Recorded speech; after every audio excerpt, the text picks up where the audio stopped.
So this Twitter thing, I just got one, and yeah. What is going on with you guys? TheCaliEffect, king of games here, and this month is going to be a little bit different than a lot of months. This is actually one of the very few months that Konami has decided not to give us any new Yu-Gi-Oh product, and going by the last product that they gave us, I'm actually quite excited. Legendary Duelist Rage Ra was cool for the Ghost Rare, but everything else was pretty much a bust. And the premium gold set that's getting pushed back to November is bound to have some really good reprints, but they're gold rares. They suck. No worries though, in this video, I'm still gonna keep you in the know-how when it comes to getting those cards you should buy before they skyrocket in price. Some of these cards can provide some immediate playability and value right now, while others are more geared towards the future, cards that are coming out in later months that will make these cards go up in price because, I mean, they good.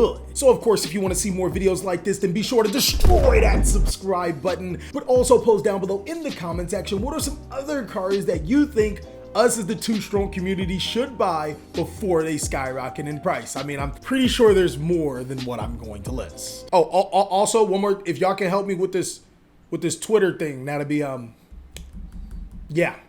I don't understand it. The first card makes its debut in the Battles of Legends Heroes Revenge.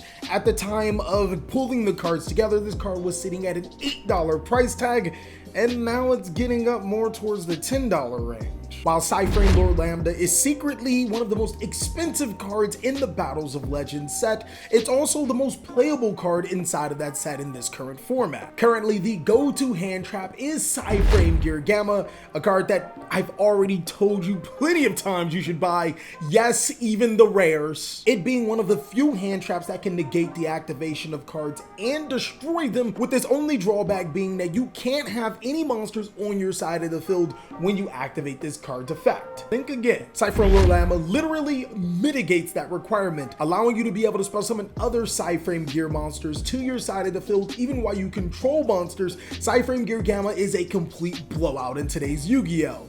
The most amazing thing about Gamma is seeing that most hand traps are effect monsters. Being able to preemptively go into a Lambda even when you don't have Gamma in your hand will make your opponent think twice. You don't want to like hand trap your opponent and lose to a Gamma, but you don't know if they have it on the field when they summon Lambda. Currently, Cyframe Lord Lambda is sitting at around $10 per copy. This is a card that I urge you to buy before it goes any higher. I can see Cyframe Lord Lambda being $20, and with no imminent reprints, this might be a meta staple that you might have missed out on. So like, it's called Twitter, but if I type on it, it's not a twit, it's a tweet.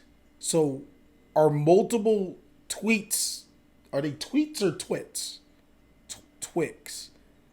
Great, now I'm hungry. I love picking up cards when they're at their all-time low and nobody pays attention to them. There's a few cards on this list that are going to be stupidly cheap, and if you read their effects, they just need the right opportunity for them to shine. Cards like Trickstar Candina and Trickstar Coral Bane is that perfect card. Upon Trickstar Candina's normal summon, it can add any Trickstar monster from your deck to your hand, and Trickstar Coral Bane can be special summoned to your side of the field if you control no monsters or if all monsters you control are Trickstar. Now, I'm not specifically talking about Trickstar as a deck, though if it did get some support or some cards off the forbidden list, I think it'd be really good. The problem with this card is that it requires your normal summon.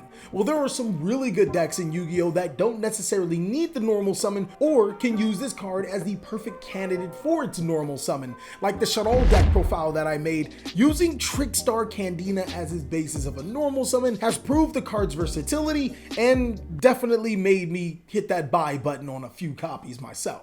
Trickstar Candina comes at about $2 per copy, and I'm not banking on Trickstar Light Stage to come off the forbidden list, but if it did, Trickstar Candina and Light Stage would be prime candidates to skyrocket in price. Let's also not forget about Trickstar Coral Bane either. Even though it did get a Mega 10 2020 reprint, it actually looks really good in that Prismatic Secret. I can see this card being high in demand later on in the future. Now, I did want to wait for a little bit, but this card is already creeping up in price, as it's another one of those cards that I used inside of that Shadow deck profile as a part of a normal summon, and it's too strong. Geldoggra is a card that is really, really good. I mean, at first glance, you think that it's a trash card because at the cost of 3,000 life points, you can send one card from your extra deck until you realize that life points just don't matter. Let's face it, this isn't 2005 anymore. Life points literally mean nothing in the card game of Yu-Gi-Oh! As long as you still have at least one left and can play the card game, then I mean, yeah, just go ahead and pay it. I feel like I'm getting off into a tangent, so if you guys want to see me make a video about why life points don't matter,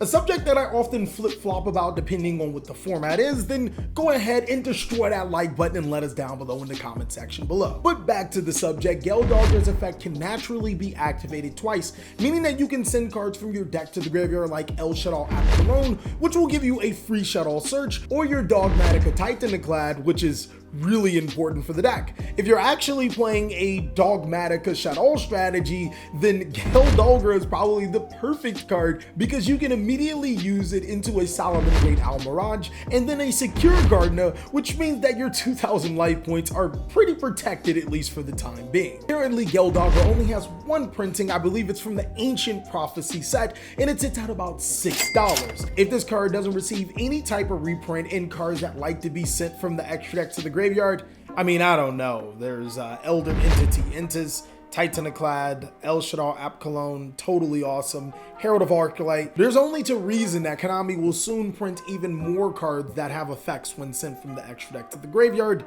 and yeah, Geldogger might be one of those cards you might pick up. I can see Geldogger hitting Vanity's Emptiness types of prices. If there's ever a deck that is centered around Geldogger, that becomes a tier 1 strategy, like a really good strategy. Geldogger does have the potential to be a $30 rare, but that's only under the right circumstances. Regardless, if you are going to be playing a deck like Dogmatica Shadows or a ritual-based deck, having copies of Delgadra,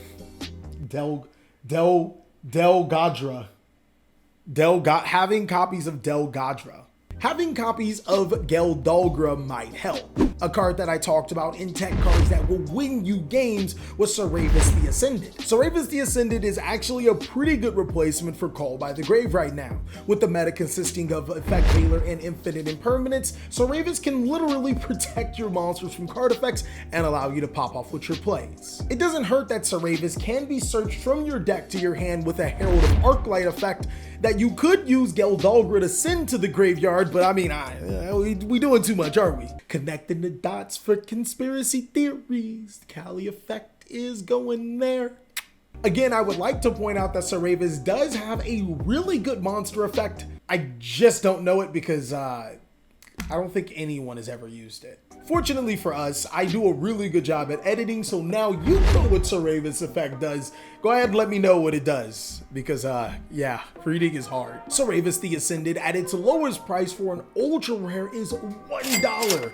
I remember when this card came out and I bought 20 of them for like 10 cents each. If you do want me to make a penny stock video, then well, I mean, there you got it. Get a time machine and go back and buy Surraveous. A secret rare copy of Surraveous is gonna run you about $7. I really feel that you should pick up your Surraveuses before it's too late, because the ultra rare from the Dual Overload set could be as high as $5, and the secret rares, the sky is literally the limit for this card for a secret rare. I mean, it's from a pretty old set. And if there ever was a thank me later moment, I feel when the Phantom Rage set comes out, you'll thank me later. But a card that you should buy is Psychic Wielder from the Mega 10 2020 set and the Dark Neostorm set. Is it the Dark Neostorm set? Hey, do you think I can tweet asking where is it from and people will tell me? God damn it. It's from Savage Strike. Psychic Wielder made his debut in the Savage Strike set and is a really good card. If you control a level 3 monster not named Psychic Wielder on your side of the field, you can special summon this card from your hand. Also, when Wielder is sent to the graveyard for a synchro summon, you can target one monster on the field with less attack than that synchro monster and destroy it. That's a really good effect. I don't know if people have really read that part. Wielder is often looked as a level 3 extender for decks like Burning Abyss, but it's also really good for decks like Phantom Knight because not only does the strategy incorporate Burning Abyss cards, it also summons quite the bit of level 3 monsters. Just the fact that Wielder can destroy monsters if you decide to go a synchro route is just icing on the cake. You can tech almost anything in there just to get a free destruction on your way to link summoning and whatnot. I feel like players are getting privy to Psychic Wielder though. You see how I expanded my dictionary? Privy, you know. I've been reading the little dictionary a day thing. So yeah, I haven't been reading it. This is actually a word that I've known this whole time, and I just decided to use it because it fit the time. But probably should read that dictionary thing. Psychic Wilder sits at about $4 for the secret rare. It sits as low as 30 cents for an ultra rare. This is a card that you definitely should buy. I can see the secret rare copies from the Savage Strike set going up to about $15, while the ultra rares can go as high as $5, depending on how well Phantom Knights do in this meta. And even if Phantom Knights don't necessarily do well, it's still just a great extender to have. So yeah, it's gonna be one of those cards that'll skyrocket eventually no matter what. Well, that's pretty much all that I have for the cards you should buy before they skyrocket in price. In case you didn't know, I did make a Twitter so I can do the Twitter thing. So go ahead and destroy that follow button on Twitter so you can get some excellent memeage, me talking about random stuff, and of course, you know it, Yu-Gi-Oh memes. Also, if you want to see more awesome TheCaliEffect content, go ahead and click on one of those videos. Click on one of those videos to be able to see me on the next one, because I know I'll catch you on the next one.